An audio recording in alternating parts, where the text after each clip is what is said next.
राजयोग ही एक ऐसी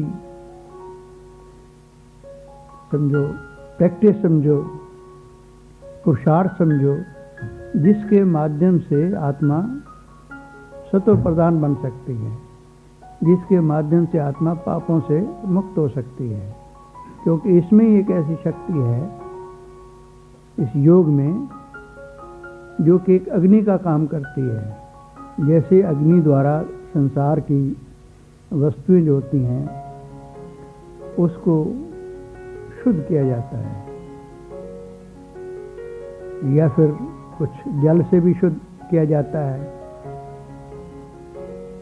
इसी प्रकार से योग अग्नि ऐसी अग्नि होती है जिससे हमारे अनेक जन्मों के जो पाप होते हैं वो इससे खत्म होते हैं। और ये योग जब हमारा परमात्मा के साथ होता है तब इस योग के अंदर ऐसी ताकत है कि जो हमारे किए हुए जो पाप हैं उनको ये भस्म कर सकती है। जैसे काम अग्नि, इससे पाप हमारे बनते हैं और पुण्य का खाता भी हमारा खत्म हो जाता है। सिर्फ यही नहीं है कि पाप बनते हैं, लेकिन जो पुण्य क्या होता है वो भी काम अग्नि से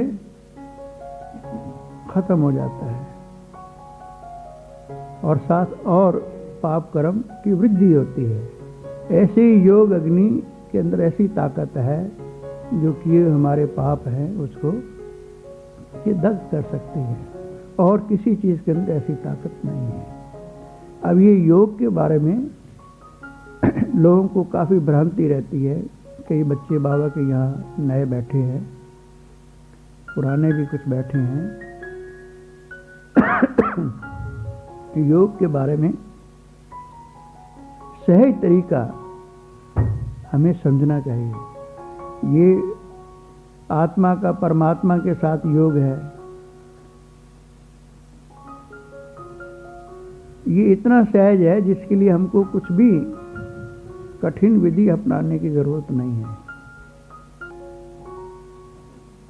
सिर्फ बुद्धि द्वारा उस पिता परमात्मा की याद, निरंतर याद, इसको ही हम योग कहते हैं। अब ये याद की युक्ति क्या है, सहज युक्ति क्या है, इसकी सहज विधि क्या है, तरीका क्या है। कई बच्चे इसको बहुत मुश्किल बना लेते हैं। मुश्किल बनाने की इसमें कुछ भी जरूरत नहीं। इसमें दो बातें बहुत ज़रूरी चीज़ें हैं याद के लिए। पहली बात जो है, हम स्वयं के बारे में अच्छी तरीके से जानें। मैं कौन हूँ, कहाँ से आई हूँ, मेरा स्वधर्म क्या है, इस बारे में अच्छी तरीके से हमें समझ लेना चाहिए। और मैं किसकी संतान हूँ, मेरा परम पिता कौन है, इसके बारे में भी पूर्ण रीति से जानना है, उसमें फिर विश्वास करना है। सिर्फ जानते नहीं रहना है, सिर्फ ज्ञान की रीति से जान लेना काफ़ी नहीं है, उसमें विश्वास करना है। और विश्वास कर कर फिर एक बार एक भरोसा हो जाना है। फिर बुद्धि को भटकाना नहीं है। ये दो बातें बहुत ज़रूरी चीज़ है। जब तक हम बच्चों के अंदर इन दो बातों का विश्वास नहीं बैठता है, स्वयं के बारे में और स्वयं के पिता के बारे में, और फिर हम एक बल एक भरोसा हो करके निरंतर उसका प्रयास नहीं करते हैं, पुरुषार्थ नहीं करते हैं, तो हमारी स्थिति जो है ना वो श्रेष्ठ नहीं बनती है। हम श्रेष्ठ अनुभव नहीं कर सकते हैं, क्योंकि श्रेष्ठ स्थिति बनाने के लिए श्रेष्ठ अनुभव होना बहुत ज़रूरी चीज़ है। और श्रेष्ठ अनुभव हम बच्चों को उस समय होता है जब हम पहले निरंतर अपने ऊपर ध्यान देकर अपने बारे में श्रेष्ठ संकल्प करते हैं। क्या संकल्प, श्रेष्ठ संकल्प करते हैं कि मैं कौन हूँ, मैं अविनाशी हैं, श्रेष्ठ आत्मा हूं, शरीर से न्यारी हूं।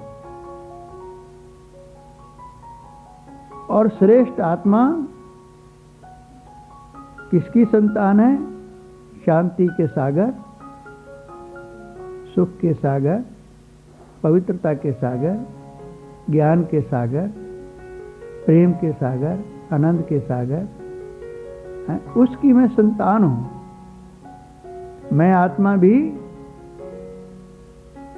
शांत स्वरूप हूं, ज्ञान स्वरूप हूं, प्रेम स्वरूप हूं, आनंद स्वरूप हूं, सुख स्वरूप हूं। ये हमारी बुद्धि में फौरन आना चाहिए कि मैं उसकी संतान हूं जो जिसकी महिमा अभी गाई।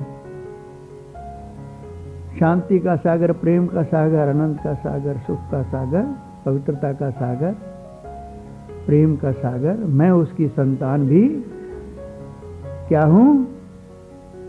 शांत स्वरूप हूं, पवित्र स्वरूप हूं, आनंद स्वरूप हूं, सुख स्वरूप हूं, ज्ञान स्वरूप हूं। ये सिर्फ स्मृति नहीं करते रहना है, इसका अनुभव करना है।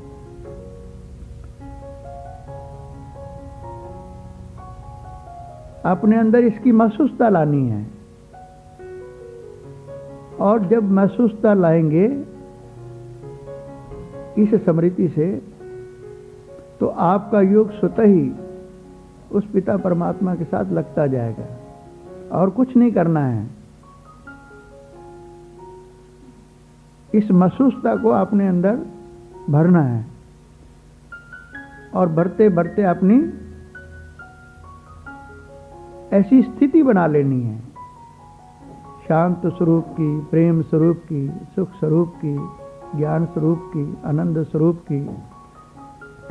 ये सब स्मृति से अपनी जैसे जैसे हम बच्चे स्थिति बनाते जाते हैं, हमारा योग स्वतः ही उस शांति के सागर, प्रेम के सागर, सुख के सागर, ज्ञान के सागर, सार शक्तियों के सागर, उसके साथ स्वतः ही लगता जाता है। आपकी बैटरी स्वतः ही चार्ज होती जाएगी। क्यों? कि आपकी बुद्धि कहाँ लगी है। जिसके साथ बुद्धि लगेगी उससे स्वतः ही हमें क्या मिलता है? जो खजाना जिसके पास होता है वो स्वतः ही बुद्धि में टपकने लगता है। तो ऐसी अपनी श्रेष्ठ स्मृति से, सहज स्मृति से हम परमात्मा के साथ अपनी बुद्धि को जोड़ लेते हैं। इससे बुद्धि परमात्मा के साथ सहज जुट जाती है।